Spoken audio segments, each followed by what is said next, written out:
ओम श्री परमात्मने नमः. श्रीमद् भगवद्गीताभ्यासः द्वितीयोऽध्यायः सांख्ययोग. भगवान श्रीकृष्णांचे उत्तर भाग 7 स्वधर्म विचार भाग 2. श्लोक आहेत 35 ते 38. श्लोक 35. भयाद्रणादुपरतं मन्स्यन्ते त्वां महारथाः येषां च त्वं बहुमतो भूत्वा यास्यसि लाघवम्. पदच्छेदः. भयात् रणात् उपरतं मन्स्यन्ते त्वां महारथाः येषां च त्वं बहुमतः भूत्वा यास्यसि लाघवम्. इथं संधी आहेत भयात् रणात् दुपरतं, भयात् रणात् उपरतं. 3 व्यंजन संधी आहे. तच्या ऐवजी तिसरं व्यंजन आलेलं आहे. बहुमतो भूत्वा, बहुमतः भूत्वा विसर्गाचा उ झालेला आहे. शब्दार्थ आणि व्याकरण बघूया. भयात भय नपुसकलिंगी पंचमी एकवचन भीतीमुळे. रणात रण नपुसकलिंगी पंचमी एकवचन रणांगणातून. उपरतम उपअधिकरम पहिला गण आत्मनेपद माघार घेणे. कर्तरी भूतकाळवाचक धातुसाधित विशेषण पुल्लिंगी द्वितीया एकवचन. मन्स्यन्ते मन चौथा गण आत्मनेपद द्वितीय भविष्यकाळ तृतीय पुरुष बहुवचन. त्वाम युष्मत् सर्वनाम द्वितीया एकवचन. महारथाः महारथ पुल्लिंगी प्रथमा बहुवचन. महान रथः येषां ते बहुव्रीहि समास. येषां यत् सर्वनाम पुल्लिंगी षष्ठी बहुवचन. च अव्यये आणि अर्थी. त्वं युष्मत् सर्वनाम प्रथमा एकवचन. बहुमतः बहुमत पुल्लिंगी प्रथमा एकवचन. बहुमतः हा सामासिक शब्द आहे. बहु आणि मत दोन शब्द एकत्र बनले समास बनला. बहुभिमतः पुष्कळाने मान्य केलेला तृतीय तत्पुरुष समास आहे. किंवा बहुनाम मतः षष्ठी तत्पुरुष. भूत्वा भूभव पहिला गण परस्मैपद पूर्वकालवाचक धातुसाधित त्वांतव्य आहे. यास्यसी या दुसरा गण परस्मैपद द्वितीय भविष्यकाळ द्वितीय पुरुष एकवचन. जाशील. लाघवम लाघव नपुसकलिंगी प्रथमा एकवचन. क्षुद्रता तुच्छता. लघु या शब्दापासून बनलेलं हे भाववाचक नाम आहे. लघु अधिक अप्रत्यय लागला. आता यामध्ये क्रियापद कोणकोणती आली आहेत? पूर्वार्धात आहे मन्स्यन्ते आणि उत्तरार्धात आहे यास्यसी. मन्स्यन्ते द्वितीय भविष्यकाळ तृतीय पुरुष बहुवचन आहे. त्यार्थी तृतीय पुरुष बहुवचनी त्याचा कर्ता असला पाहिजे. महारथाः त्वां मन्स्यन्ते हे झालं मूळ वाक्य. कर्ता कर्म क्रियापद. महारथाः त्वां मन्स्यन्ते महारथी तुला मानतील. काय मानतील? भयात रणात उपरतम त्वां मन्स्यन्ते तू भीतीने रणांगणापासून माघारी वळलास असा महारथी लोक मानतील. तू जर शस्त्र खाली ठेवलंस तर अर्थातच तू युद्धाला घाबरला आहेस आणि म्हणून तू माघारी वळत आहेस असंच सगळेजण मानतील. पुढे सांगतात येषां च त्वं बहुमतः भूत्वा यास्यसि लाघवम्. यास्यसि द्वितीय पुरुषी एकवचनी क्रियापद आहे म्हणजे द्वितीय पुरुषी एकवचने करता. त्वं यास्यसि त्वं लाघवम यास्यसि तू लघुतेप्रत जाशील किंवा क्षुद्रतेप्रत जाशील. तुला कोणी शूरवीर मानणार नाही तर भीरू मानतील. तू क्षुद्रतेप्रत जाशील. त्वं लाघवम यास्यसि. कोणासाठी? येषांच्या बहुमतः भूत्वा. येषां ज्यांच्याकरता तू मोठा मान्य वीर असा होतास त्यांच्याकरता तू लाघवम भूत्वा यास्यसि क्षुद्रत्व जाऊन तुला क्षुद्रता प्राप्त होईल. लोक तुला भीतीने रणांगणातून पळाला असंच मानतील. आता एकदा अन्वय आणि अर्थ बघूया. महारथाः त्वां भयात रणात उपरतम मन्स्यन्ते येषां चत्वं बहुमतः भूत्वा लाघवं यास्यसि.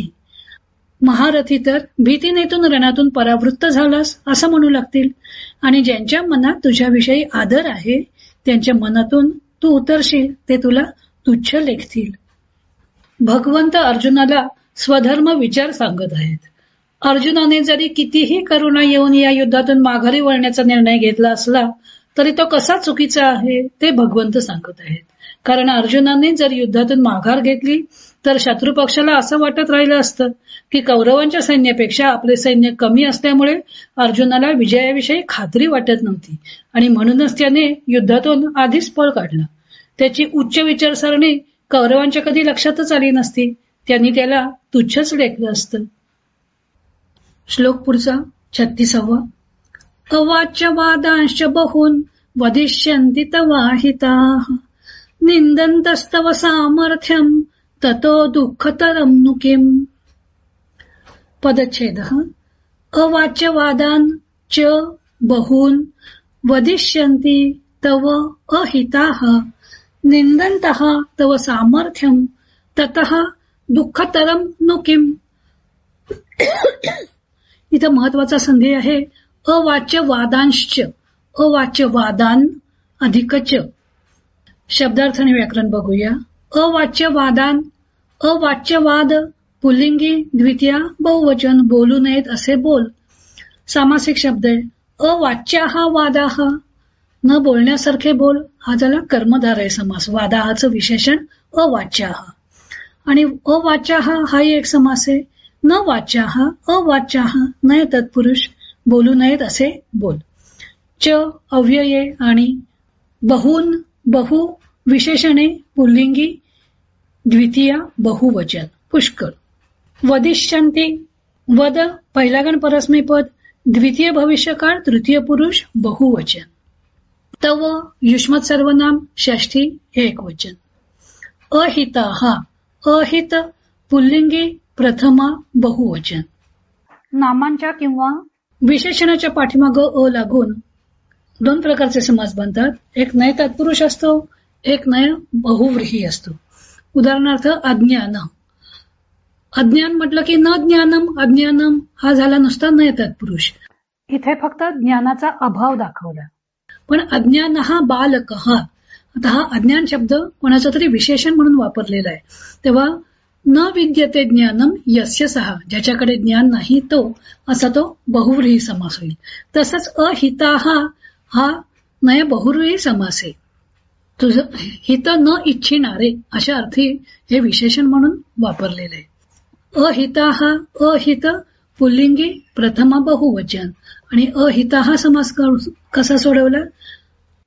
न हिताहा, अहिताहा हितकारक नसलेले, नय तत्पुरुष, जे हित इच्छित नाहीत असे ते.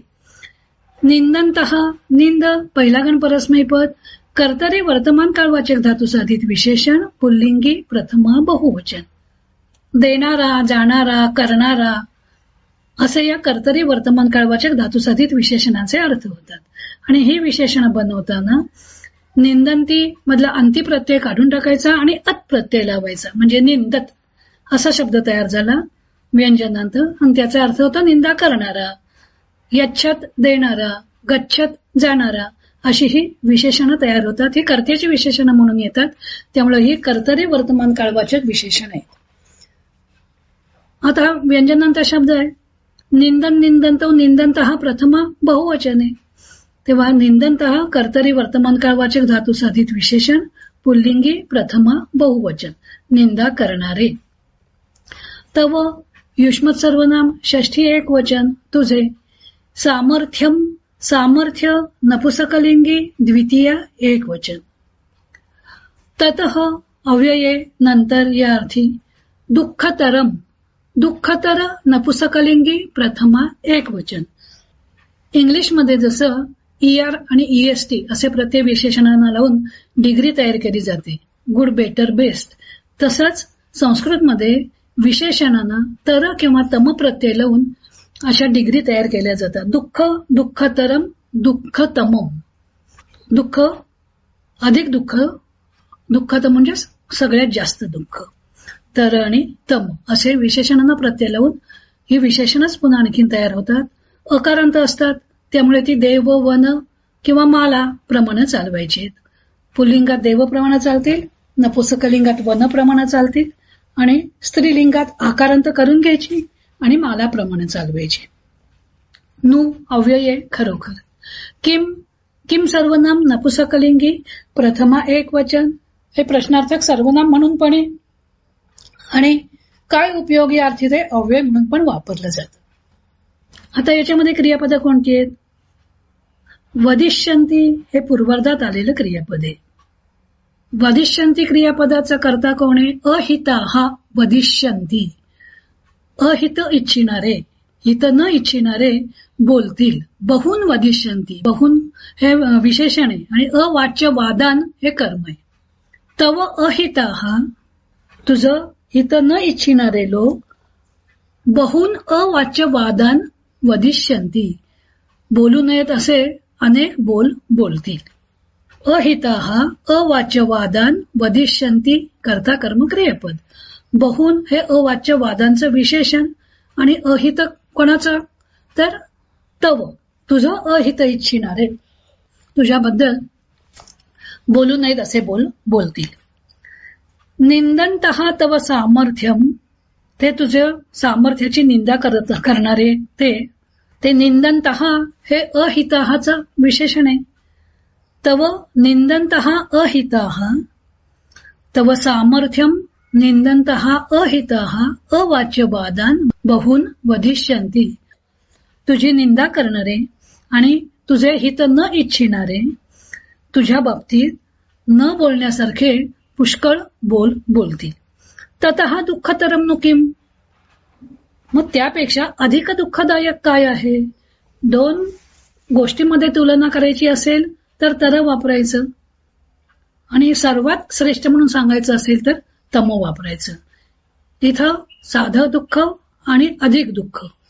सामर्थ्याची निंदा करणं हे अधिक दुःखदायक आहे म्हणून दुःखतर हे तरवाचक विशेषण इथं वापरलेलं आहे. पुन्हा एकदा अन्वय आणि अर्थ बघूया. च तव अहिताः तव सामर्थ्यम निंदन्तः बहून अवाच्यवादान वदिष्यन्ति. ततः नु दुःखतरम किम, तुझे अहित इच्छिणारे आणि तुझ्या सामर्थ्याची निंदा करणारे तुझे अर्थातच शत्रू तोंडाने उच्चारू नयेत असे अर्वाच्य भाषण तुझ्या संबंधाने करू लागतील. मग त्यापेक्षा अधिक दुःखदायक काय आहे? अर्जुनाचं शस्त्रत्याग करणं हे लौकिकदृष्ट्या कसं त्रासदायक आहे, कसं समर्थनीय नाही ते भगवंताने या 2 श्लोकांमध्ये सांगितलेलं आहे. अर्जुन जर युद्धातून माघारी वळला असता तर तो घाबरून पळून गेला असंच सर्व जगात प्रसिद्ध झालं असतं आणि मग अशा पळपुट्या माणसाची लोक किती निंदा करतात ते सर्वांच्याच परिचयाचं आहे. अशी निंदा ही संभावित मनुष्याला मरणप्राय ठरते. म्हणून भगवंत विचारत आहे की तुझ्या सामर्थ्याची निंदा होण्यापेक्षा अधिक दुःखदायक ते काय आहे? श्लोक 37. हतो वा प्राप्स्यसि स्वर्गम जित्वा वा भोक्ष्यसे महिम तस्मादुत्तिष्ठ कौन्तेय युद्धाय कृतनिश्चयः. पदच्छेद बघूया. हतः वा प्राप्स्यसि स्वर्गम जित्वा वा भोक्ष्यसे महिम तस्मात् उत्तिष्ठ कौन्तेय युद्धाय कृतनिश्चयः. हतो वा विसर्गाचा उ झालेला आहे. तस्माद उत्तिष्ठ, तस्मात उत्तिष्ठ तिसरं व्यंजन आलेलं आहे पहिल्या व्यंजनाच्या ऐवजी. शब्दार्थ आणि व्याकरण बघूया. हतः हन दुसरा गण परस्मै पद ठार मारणे. कर्मणी भूतकाळवाचक धातू साधित विशेषण पुल्लिंगी प्रथमा एक वचन. धातूला त किंवा इत प्रत्यय लावून भूतकाळवाचक विशेषण तयार होतात. गम गत, जन जात, भक्ष भक्षित, खाद खादित वगैरे. धातू जर अकर्मक असेल तर ही विशेषण कर्तरी भूतकाळवाचक धातू साधित विशेषण असतात आणि धातू सकर्मक असेल तर हीच विशेषण कर्मणी भूतकाळवाचक धातू साधित विशेषण असतात. कर्मणी भूतकाळवाचक धातू साधित विशेषणांचे मराठीमध्ये केलेले, गेलेले, खाल्लेले असं लेले प्रत्यय लावून जी विशेषणं तयार होतात ते कर्मणी भूतकाळवाचक धातुसाधित विशेषण असतात, कारण ते कर्माचे विशेषण म्हणून येतात. वा अव्यये किंवा प्राप्स्यसी प्रअधिक आप पाचवा गण परस्मै पद प्राप्त करणे. द्वितीय भविष्यकाळ द्वितीय पुरुष एक वचन. स्वर्गम स्वर्ग पुल्लिंगी द्वितीय एक वचन. जित्वा जी जय पहिला गण परस्मै पद जिंकणे पूर्वकाळवाचक धातुसाधित द्वांतव्ये. वा म्हणजे किंवा. भोक्ष्यसे भुज सातवा गण उभयपद द्वितीय भविष्यकाळ द्वितीय पुरुष एक वचन. भुज म्हणजे भोगणे भोगशील. महिम मही स्त्रीलिंगी द्वितीय एक वचन. तस्मात तत्सर्वनाम पुल्लिंगी पंचमी एक वचन. त्यामुळे किंवा म्हणून. उत्तिष्ठ उद अधिक स्थातिष्ठ पहिला गण परस्मै पद उभे राहणे आज्ञार्थ द्वितीय पुरुष एक वचन. कौंतेय कौंतेय पुल्लिंगी संबोधन एक वचन. कुंत्याह अपत्यम पुमान पुंस म्हणजे मनुष्य असा सकारांत शब्द आहे संस्कृतमध्ये आणि अनियमित चालणार आहे. पुमान हे त्याचं प्रथमा एक वचन होतं. कुंतीचा पुत्र तो कौंतेय. युद्धाय युद्ध नपुसकलिंगी चतुर्थी एक वचन. युद्धासाठी. कृतनिश्चय कृतनिश्चय विशेषण झालंय पुल्लिंगी प्रथमा एक वचन. अर्थातच हा सामासिक शब्द आहे. कृत हा निश्चय हा येन सहा ज्यानं निश्चय केलेला आहे असा हा बहुव्रीही समास आहे. आता याच्यामध्ये कोणती क्रियापद आली आहेत? पूर्वार्धात आहे प्राप्स्यसी आणि भोक्ष्यसे दोन्ही द्वितीय पुरुषी एकवचनी क्रियापद आहेत आणि भविष्य काळातले आहेत. अर्थातच त्याचा कर्ता आहे त्वम जरी तिथं दिलेला नसला तरी सुद्धा. उत्तिष्ठ हे उत्तरार्धात आलेलं क्रियापद आहे. आता प्राप्स्यसी आणि भोक्ष्यसे या क्रियापदाचा कर्ता झाला त्वम. त्वम प्राप्स्यसी त्वम हतः स्वर्गम प्राप्स्यसी जित्वा वा भोक्ष्यसे महिम महिम भोक्ष्यसे. तू जर युद्धात ठार मारला गेलास तर स्वर्गप्राप्ती होईल स्वर्गाप्रत जाशील. आणि जित्वा जिंकलास तर पृथ्वीचं राज्य करशील. महिम भोक्ष्यसे पृथ्वीचं राज्य उपभोगशील. ठार मारला गेलास तर तुला स्वर्गप्राप्ती होईल. तेव्हा तस्मात उत्तिष्ठ कौंतेय भगवंतांनी अर्जुनालाही आज्ञा केलेली. उत्तिष्ठ आज्ञार्थ द्वितीय पुरुष एक वचन. अर्थातच कर्ता आहे त्वम. हे कौंतेय त्वम उत्तिष्ठ. हे कौंतेया हे पार्थ अर्जुना उठ म्हणून तू उठ. कसा? युद्धाय कृतनिश्चय युद्धाचा निश्चय करून तू उठ. कृत निश्चय येनसा युद्धाय कृतनिश्चय युद्धाचा निश्चय केलेला असा होऊन तू युद्धासाठी उभा राहा. पुन्हा अन्वय आणि अर्थ बघूया. त्वम युद्धे हतः वा स्वर्गम प्राप्स्यसि जित्वा वा महिम भोक्ष्यसे तस्मात् हे कौंतेय युद्धाय कृत निश्चय त्वम युद्धाय उत्तिष्ठ. जर तू युद्धात मारला गेलास तर तुला स्वर्गप्राप्ती होईल आणि विजय मिळवलास तर तू पृथ्वी उपभोगशील. म्हणून हे अर्जुना निश्चय करून तू युद्धासाठी उभा राहा. युद्धातून माघारी वळण्याचे कोणते तोटे आहेत ते सांगितलं की अर्जुनाला जरी कितीही वाटत असलं करुणा कितीही कौरवांच्या बद्दल दाटून आलेली असली तरी करुणेनं अर्जुन युद्धातून माघारी वळला असं कोणीही म्हणणार नाही. इतिहासातही कायम अशीच नोंद होईल की अर्जुन घाबरून युद्धामधून पळून गेला. आणि अपकीर्ती ही मरणापेक्षा अतिशय वाईट आहे. लोक तुझ्या सामर्थ्याची निंदा करतील. हा लौकिक परिणाम सांगितल्यानंतर दुसरा भाग कुठला येतो? युद्धात जिंकायचं किंवा मृत्यू पत्करायचं. आता युद्धामध्ये जर धर्मयुद्ध आहे धर्मयुद्धामध्ये जर मृत्यू आला तर स्वर्गप्राप्ती होते असं शास्त्रामध्ये सांगितलेलं आहे. जय मिळाला तर अर्थातच पृथ्वीचं राज्य पदरात पडणार आहे. त्यामुळं कुठल्याही दृष्टीनं विचार केला तरी युद्धापासून परांगमुख होणं योग्य नाही. तेव्हा अर्जुनाला श्रीकृष्ण युद्धाला उभा राहण्याची आज्ञा देत आहेत. श्लोक 38. सुख दुःखे समे कृत्वा लाभालाभौ जया जयौ ततो युद्धाय युज्यस्व नैवं पापमवाप्स्यसि. पदच्छेद. सुख दुःखे समे कृत्वा लाभालाभौ जया जयौ ततः युद्धाय युज्यस्व न एवं पापम अवाप्स्यसि. ततो युद्धाय, इथं विसर्गाचा उ झालेला आहे. विसर्गापुढे कोमल व्यंजन, माग रस्व अ असला की विसर्गाचा उ होतो. नैवम न अधिक एवम, हा वृद्धी संधी आहे. अ अधिक ए मिळून ऐ झाला. संस्कृतमध्ये आ, ऐ आणि औ या 3 स्वरांना वृद्धी असं नाव आहे आणि अ, ए, ओ या 3 स्वरांना गुण असं पाणिनी व्याकरणात नाव दिलेलं आहे. त्यामुळं अ, ए, ओ हे जेव्हा आदेश म्हणून येतात तेव्हा तो गुणसंधी असतो. आ, ऐ, औ हे जेव्हा आदेश म्हणून सुबर येतात तेव्हा तो वृद्धी संधी असतो. पुढच्या संधी हा व्यंजनामध्ये पुढचा स्वर मिसळून झालेला आहे. पापम अवाप्स्यसि. शब्दार्थ आणि व्याकरण बघूया. सुख दुःखे, सुख दुःख नपुसकलिंगी द्वितीय द्विवचन. आता नपुसकलिंगी असल्यामुळे प्रथमा पण द्विवचन होईल, द्वितीय पण द्विवचन होईल. श्लोकाच्या संदर्भात ते द्वितीय द्विवचन आहे. सामासिक शब्द आहे, जोड शब्द झालेला आहे. सुख आणि दुःख 2 शब्द एकत्र आले. सुखमच दुःखमच, सुख आणि दुःख दोन्ही गोष्टी, दोन्ही पद महत्वाची आहेत. इतरेतर द्वंद्व आहे. समे, सम विशेषणे नपुसकलिंगी द्वितीय द्विवचन. कृत्वा, कृ 8वा गण उभयपद करणे, पूर्वकाल वाचक धातू साधित द्वंद्वाव्यय करून.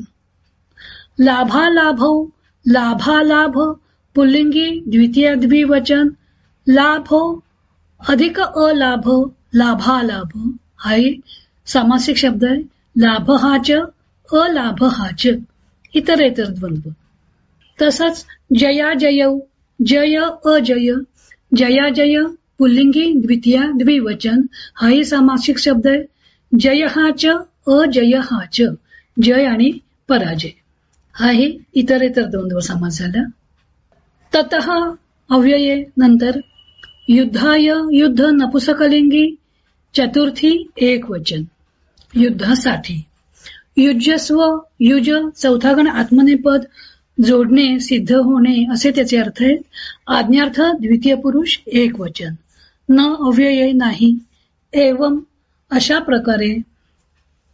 अव्यये पापम, पाप नपुसकलिंगी द्वितीय एकवचन. अवाप्स्यसि, अवाधिक आप 5वा गण परस्मैपद, द्वितीय भविष्यकाळ द्वितीय पुरुष एकवचन. इथं क्रियापद कुठलं आलंय? उत्तरार्धात आहे युज्यस्व. युद्धाय युज्यस्व, युज्यस्व द्वितीय पुरुषी एकवचनी क्रियापद आहे. अर्थातच त्वम हा एक कर्ता आहे त्याचा. आणि पुढे अवाप्स्यसि हेही द्वितीय पुरुषी एकवचनी क्रियापद आहे. दोन्हीचा कर्ता आहे त्वम. त्वम युद्धाय युज्यस्व, त्वम न एवं पापम अवाप्स्यसि. त्वम युद्धाय युज्यस्व, तू स्वतःला युद्धासाठी जोडून घे म्हणजे तू युद्ध कर. न एवं पापम अवाप्स्यसि, याच्याकरता तुला पाप लागणार नाही. कसं युद्ध करायला पाहिजे ते वरच्या चरणात सांगितले. सुख दुःखे लाभालाभौ जया जयौ समे कृत्वा. सुख दुःखे समे कृत्वा लाभालाभौ जया जयौ. आता इथं सुख दुःखेला जोडून सम आलेले म्हणून समे नपुसकलिंगी वापरलं द्विवचनी. लाभालाभौ जया जयौ करता समौ असं ते विशेषण येईल. सुख दुःखे समे लाभालाभौ जया जयौ समं कृत्वा त्वम युद्धाय युज्यस्व. तू युद्ध करताना सुख दुःख लाभ हानी जय पराजय यांच्याबाबत समवृत्ती ठेवून मग तू युद्धाला उभा राहा. त्यामुळे तुला पाप लागणार नाही. पुन्हा एकदा त्याचा अन्वय आणि अर्थ बघूया. सुख दुःखे लाभालाभौ जया जयौ समे कृत्वा ततः युद्धाय युज्यस्व एवं न पापम अवाप्स्यसि. सुख दुःख लाभ हानी आणि जय पराजय समान मानून लढायला सिद्ध हो. अशी समत्व बुद्धी दाखल्याने तुला पाप लागणार नाही. युद्धापासून परामुख झाल्यावर होणारी अपकीर्ती आणि युद्धात जय अथवा मृत्यू पत्करावा लागला तरीही होणारा लाभ कोणता ते सांगून भगवंत अर्जुनाला युद्ध करण्याची आज्ञा देत आहेत. तसेच या युद्धामुळे पाप लागणार नाही. नैवम पापम अवाप्स्यसि असे खात्रीपूर्वक सांगत आहेत. पण त्याचबरोबर त्यांनी काही पथ्यही सांगितले आहेत. युद्ध करायचे आहे ते सुख दुःख लाभ अलाभ जय अजय हे समान मानून, केवळ कर्तव्य म्हणून. अर्थातच विजय झाला म्हणून हर्षातील एकही होता कामा नये. व पराजय झाला तरी त्याबद्दल दुःखही होता कामा नये. आपण आपले कर्तव्य पार पाडले याबाबत समाधानच असली पाहिजे. येथे भगवंतांनी सूत्र रूपाने कर्मयोगाचे बीज व फल सांगितलं आहे. आता याच्या पुढचे श्लोक आपण पुढच्या भागामध्ये पाहू. हरिओम तत्सत.